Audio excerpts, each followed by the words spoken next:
datangnya dari hamba Allah dari Majalengka. Assalamualaikum warahmatullahi wabarakatuh. Assalamualaikum warahmatullahi wabarakatuh. Buya, saya izin bertanya dan sekaligus meminta pendapat Buya. Saya istri kedua dari suami saya dan kami menikah secara siri, tapi istri pertama tidak setuju dan marah besar setelah mengetahui. Gimana? Dan? Istri pertama tidak setuju dan marah besar. Merasa?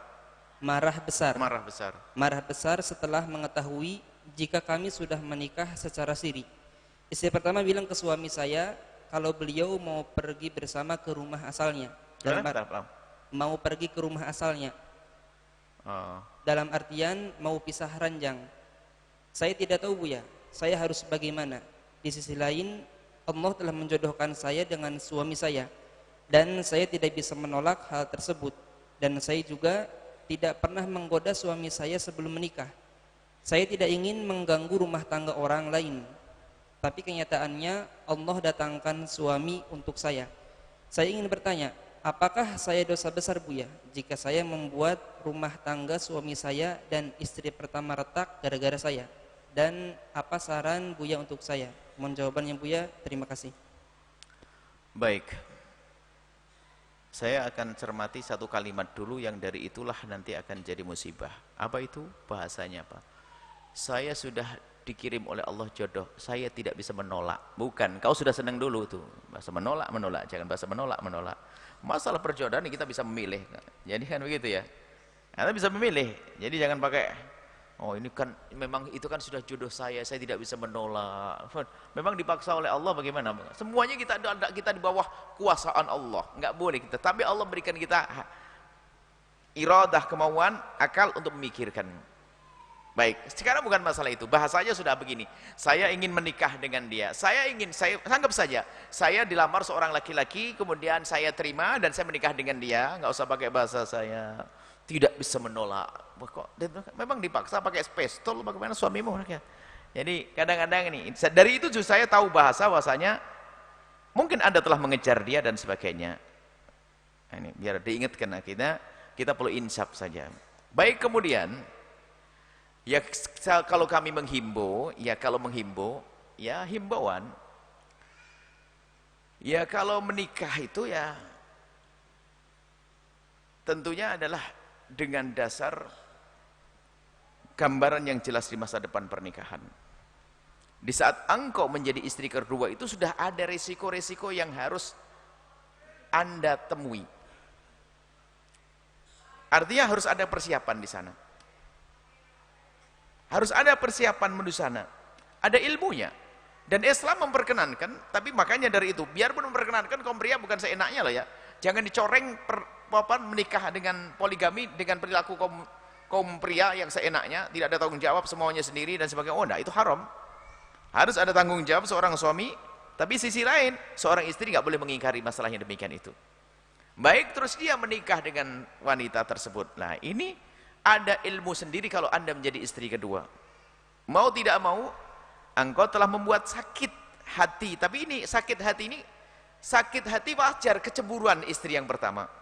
Maka bagi istri yang kedua dia harus punya bekal yang kuat. Jadi nanti kalau seandainya ada yang punya pengalaman semacam ini, kalau Anda istri kedua datang kepada kami, nanti saya kasih ilmu bagaimana menjalani hidup biar jangan sampai terjadi berantakan dalam rumah tangga. Kalau ternyata Anda istri yang kedua, maka pun ada ilmunya khusus. Sebab retak bukan pilihan, bermusuhan bukan pilihan. Tapi yang masih suaminya, istri yang punya satu, Anda jaga yang benar. Jangan sering HP-an terus, jangan sering sibuk terus. Setiap pun datang suaminya nggak pernah diperhatikan, akhirnya setelah suaminya nikah lagi baru ribut. Salahmu dewe. Yang benar jadi kadang-kadang seorang istri begitu, cuek.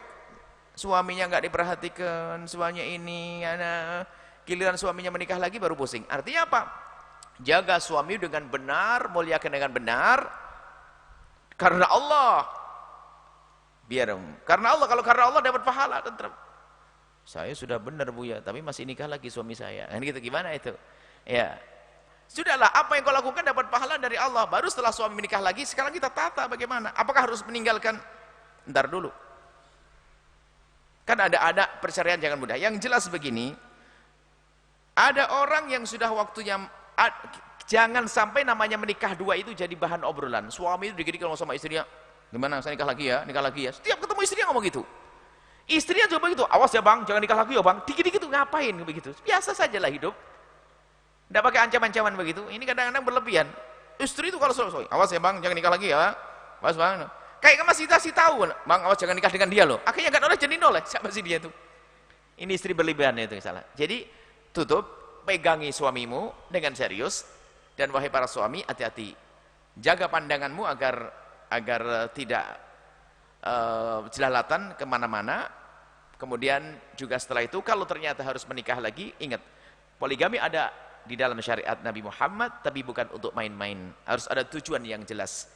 Kemudian dia merasa bahasanya, lalu istri pertama ingin meninggalkan suaminya, itu adalah urusan dia. Babnya wahai para istri, tidak semudah itu. Jangan gampang engkau meninggalkan suamimu, pikir panjang ke depan. Tapi bagi sang istri yang pertama, awas, siapapun kalau suami, jangan menyuruh suamimu mencerai istri yang pertama. Jangan mengajari yang jelek.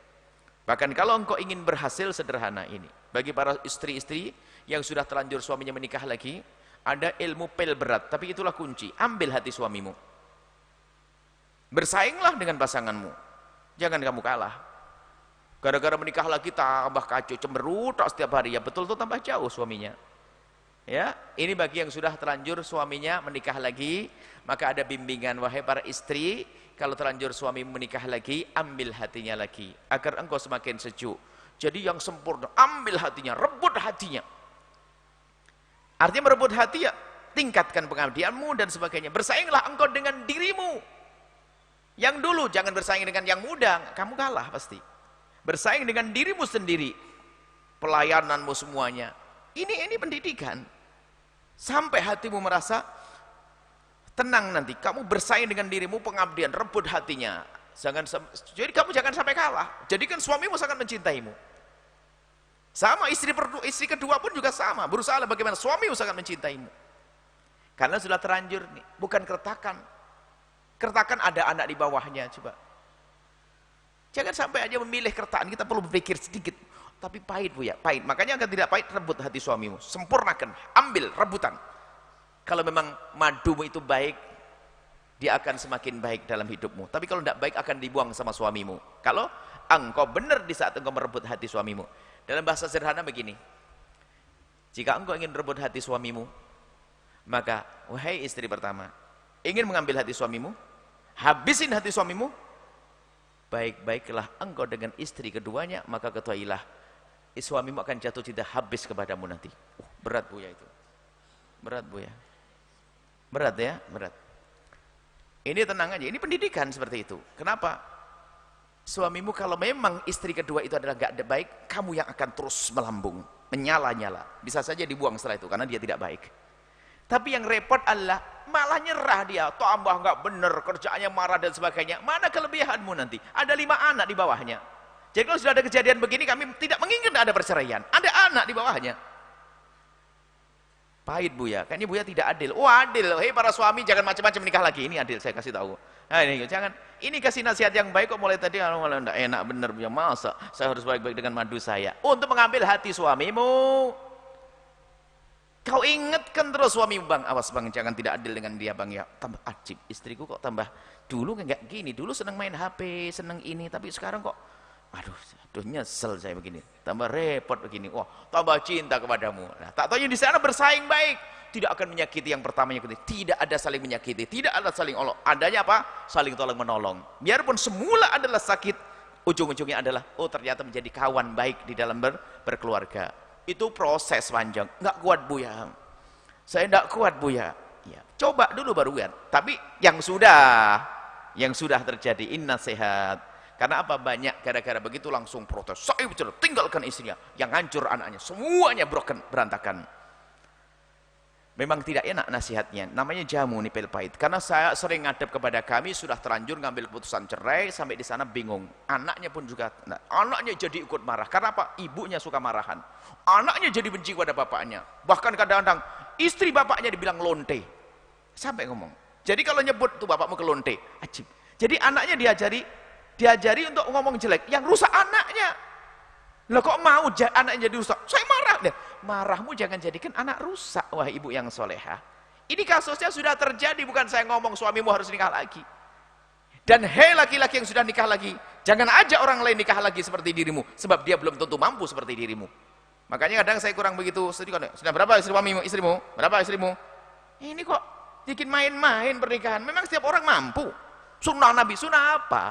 Satu istri saja kamu didik nggak bener mau kayak sunnah. Sunnah maksudnya Nabi pernah melakukan. Iya, hei para suami. Tadi dengar yang pertama seneng banget. Sekarang giliran, hati-hati. Pokoknya ingat ke Allah, jangan dolim. Kemudian para istri, ingat. Di situ ada keluarga, ada anak, ada masa depan. Dan jangan mengingkari poligami. Hei para pria, jangan main-main urusan poligami. Saya kalau sudah masalah pertanyaan begitu-gitu jadi panjang. Kenapa? Ngomong begini takut. Karena takut orang merendahkan syariat Nabi Muhammad gara-gara pelaku poligami yang ngaco. Di sisi lain ada seorang perempuan yang tiba-tiba mengingkari poligami, khawatir engkau dihukum oleh Allah karena engkau mengingkari poligami. Yang ada apa? Yang Allah berikan kepadamu, syukuri dan jaga itu. Kalau memang suamimu istrinya satu, jaga dia sampai kapanpun kalau bisa. Kalau ternyata suamimu terlanjur dua, bagaimana menjadi baik? Karena itu syariat Nabi Muhammad SAW. Jangan jadi keretakan dalam rumah tangga, jangan sampai anak hancur. Hei para suami, ingat kalau ingin menikah harus dengan menikah lagi harus dipikirkan dulu. Jangan sampai engkau mencoreng syariat Nabi Muhammad SAW. Ini saja insyaAllah tadi kisahnya. Anda tidak, selagi dalam syariat itu ada, maka Anda tidak, oh kalau saya menjadikan suaminya, istrinya sakit. Masalah sakit ini, kecemburuan itu wajar. Bahkan ada seorang ibu cemburu sama anaknya loh ya. Suatu bapak punya anak perempuan yang sangat dicintainya. Waktu menikahkan itu takutnya. Takut anak perempuannya nanti sama suaminya. Lalu lupa dengan saya. Nangis dia. Sakit dia. Setelah tahu suaminya sayang benar sama anaknya, baru puasnya. Kan beda. Waktu mau melepas itu. Anaknya sendiri. Mau dinikahkan gak tega dia. Takut jangan-jangan gini. Jangan-jangan gini. Jangan-jangan. Saking sayangnya dengan anak perempuannya. Tapi setelah menikah sebulan 2 bulan lihat bahagia, senang. Ya seperti itu kasusnya. Cemburu itu wajar, takut kehilangan sebetulnya. Tapi kalau kita cerdas, ya jangan sampai hilang. Baik, semoga Allah menjaga rumah tangga semuanya. Jadi indah, dalam bentuk apapun indah. Keindahan dari Allah, keindahan adalah bukan dibalik tumpukan uang. Keindahan bukan dibalik yang akan, tapi keindahan Allah yang titipkan di hati kita. Baik suamimu, istrinya, dirimu saja, semoga bahagia. Atau terlanjur suaminya menikah lagi, semoga diberi kebahagiaan. Jangan sampai doain jelek. Satu istri tetap sengsara juga nggak enak. Ya. 2 istri sengsara juga nggak enak. Yang nggak enak itu bukan 2 istrinya, tapi sengsaranya. 1 istri hati yang nggak bahagia juga nggak enak. Bukan karena 1 istri jaminan bahagia. Ada orang punya 2 istri bahagia. Jadi kebahagiaan bukan karena 2 istri atau 1 istri. Bahagia adalah karena dari Allah. Itu selesai. Allah a'lam bishawab.